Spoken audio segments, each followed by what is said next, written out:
నమస్తే. తెలంగాణలో గులాబీ పార్టీ పరిస్థితి అగమ్య గోచరంగా మరింత దయనీయంగా మారిపోయింది. దీనికి ప్రధానమైనటువంటి కారణం ఏంటంటే, ఆ పార్టీలో ఉన్నటువంటి ముఖ్య నేతలంతా కాంగ్రెస్ వైపో, బీజేపీ వైపో చూడటమే. ఇలాంటి సందర్భంలో పార్టీని పట్టి పీడిస్తున్నాయి కేసులు, అరెస్టులు. ఇటువంటి క్రమంలో కేసీఆర్ కొంతమంది ముఖ్యమైనటువంటి నేతలతో సమావేశమయ్యారు. దీనికి సంబంధించి ఇప్పుడు తెలంగాణ రాజకీయ వర్గాల్లో ఆసక్తికరమైనటువంటి చర్చ జరుగుతుంది. ఏంటి మన పార్టీ పరిస్థితి ఏంటి? ఎందుకు ఈ విధమైనటువంటి మార్పులు, చేర్పులు జరుగుతున్నాయి? అసలు మనం ఎప్పుడు ఊహించలేదు కదా! కానీ ఇలాంటి పరిస్థితులు ఎందుకు ఏర్పడ్డాయి అనేదాన్ని. గతంలోనే ఈ వ్యవహారానికి సంబంధించి హరీష్ రావుకి ముఖ్య బాధ్యత అప్పగించినట్లు కూడా మనకు తెలుస్తుంది. ఆయన మొత్తం నియోజకవర్గ స్థాయిలో ఒక రివ్యూ చేసి ఒక నివేదికను కేసీఆర్కి అప్పగించినట్లు కూడా సమాచారం. దీనిలో భాగంగా హరీష్ రావు ఆయనకి ఇచ్చినటువంటి ఆ రిపోర్ట్లో ఎక్కడా కూడా గులాబీ పార్టీ పట్ల ఒక రకమైనటువంటి సానుకూలమైన స్పందన లేదు, ఒక మంచి అభిప్రాయం లేదు. ఇప్పుడున్నటువంటి పరిస్థితుల్లో మనం చాలా క్లిష్టమైనటువంటి సిచ్యువేషన్లో ఉన్నాం అనే కొన్ని ముఖ్యమైనటువంటి పాయింట్లు ఆయన నివేదికలో ఇచ్చారట. దీనికి సంబంధించి అందుబాటులో ఉన్నటువంటి ఇంపార్టెంట్ లీడర్స్తో కేసీఆర్ భేటీ నిర్వహించడం అత్యంత ప్రాధాన్యత సంతరించుకుంది. ఇప్పటికే 17 పార్లమెంటు స్థానాల్లో ఎలా అయినా సరే మనం 5 నుంచి 7 స్థానాలు గెలవాలి అనే ఆలోచనలో గులాబీ చీఫ్ కేసీఆర్ ఉన్నారు.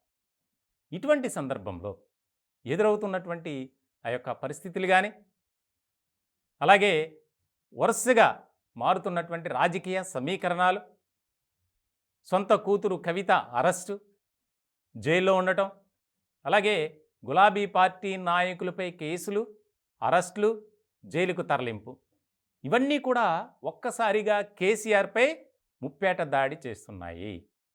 ఇలాంటి పరిస్థితుల్లో పార్టీ మళ్ళీ బతకడం, పార్టీ మనుగడ సాధించడం, ఇవన్నీ చాలా కష్టతరంగా మారబోతున్నాయి రానున్న కాలంలో అనేది రాజకీయ వర్గాల్లో చర్చ జరుగుతుంది.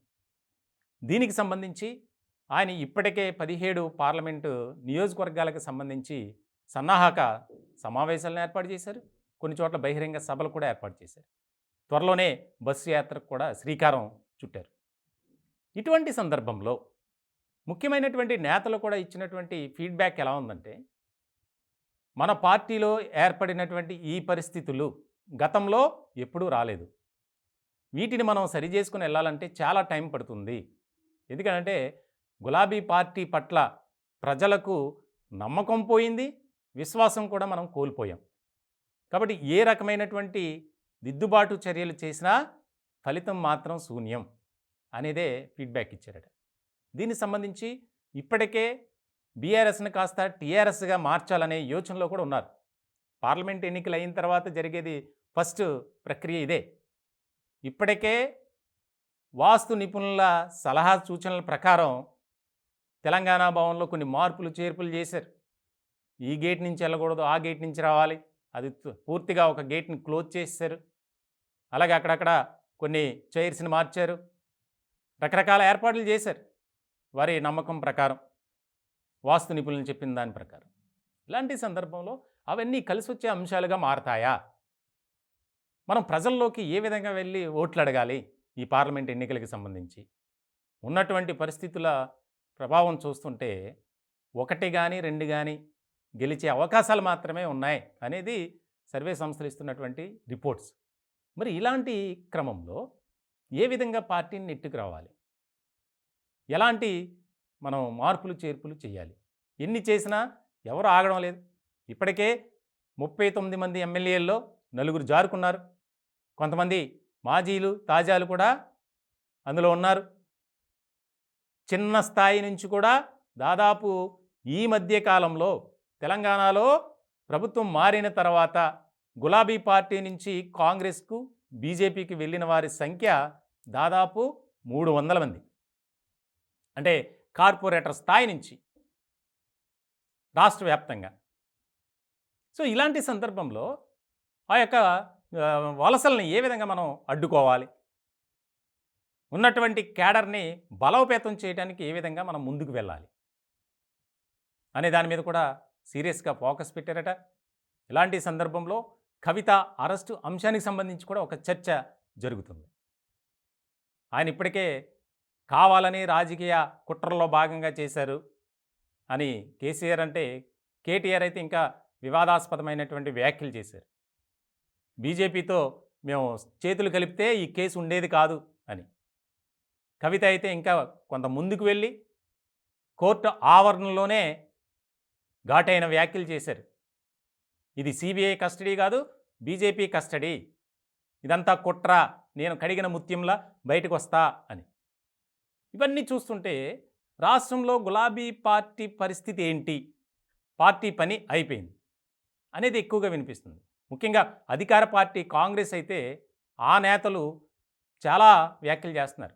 ముఖ్యంగా మంత్రి హోదాలో ఉన్నటువంటి కోమటిరెడ్డి వెంకటరెడ్డి, అలాగే ఆయన పేరు అందరూ అలాగే మాట్లాడుతున్నారు. సాక్షాత్తు ముఖ్యమంత్రి కూడా కేసీఆర్ కౌంటర్కి రీకౌంటర్ ఇచ్చేటువంటి పరిస్థితి. మా వైపు చూసినా, మా ఎమ్మెల్యేలను టచ్ చేసినా మాడి మసైపోతావు అని చెప్పి చాలా ఘాటైన వ్యాఖ్యలు చేస్తున్నారు రేవంత్ రెడ్డి. ఇలాంటి సందర్భంలో చాలా ముఖ్యమైనటువంటి పరిణామంగా తెలంగాణ రాజకీయ వర్గాల్లో చర్చ జరుగుతుంది. ఏంటి గులాబీ పార్టీ పరిస్థితి ఏంటి? అయ్యో పాపం కేసీఆర్ గారికి ఇలాంటి పరిస్థితి ఎప్పుడూ రాలేదు. 10 ఏళ్ల పాటు ముఖ్యమంత్రిగా చేసినటువంటి అనుభవం కలిగిన వ్యక్తి, సుదీర్ఘ రాజకీయ అనుభవం కలిగినటువంటి వ్యక్తి, దేశ రాజకీయాల్లో చక్రం తిప్పిన మహానుభావుడిగా గుర్తింపు తెచ్చుకున్నటువంటి వ్యక్తి కేసీఆర్. కానీ ఆయనకేంటి ఈ పరిస్థితి అనే దాని మీద కూడా చర్చ విస్తృత స్థాయిలో జరుగుతుంది. రానున్న కాలంలో ఏం జరగబోతుంది గులాబీ పార్టీలో అనేది చాలా ఆసక్తిగా మారింది. ముఖ్యంగా టార్గెట్ 5 or 7, కనీసం 5 అనే దాని మీదే ఉన్నారు. ఎందుకంటే రాష్ట్రంలో పార్టీ మనుగడ సాధించాలంటే పార్లమెంటు స్థానాలని మనం ఎక్కువగా కైవసం చేసుకోవాలి. 2019 ఎన్నికల్లో 9 స్థానాల్లో బీఆర్ఎస్ విజయం సాధించింది. కానీ ఇప్పుడు ఆ పరిస్థితులు ఎక్కడా కనిపించట్లా.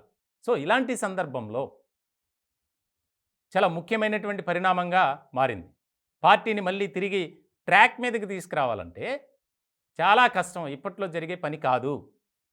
పార్లమెంట్ ఎన్నికల తర్వాత ఆల్రెడీ గులాబీ పార్టీ అంతా కనుమరుగవుతుంది అని కాంగ్రెస్ పార్టీ వ్యాఖ్యలు చేస్తుంది. వారు చెప్పినట్లే ఒక్కొక్కరుగా కాంగ్రెస్ పార్టీలో చేరుతున్నారు.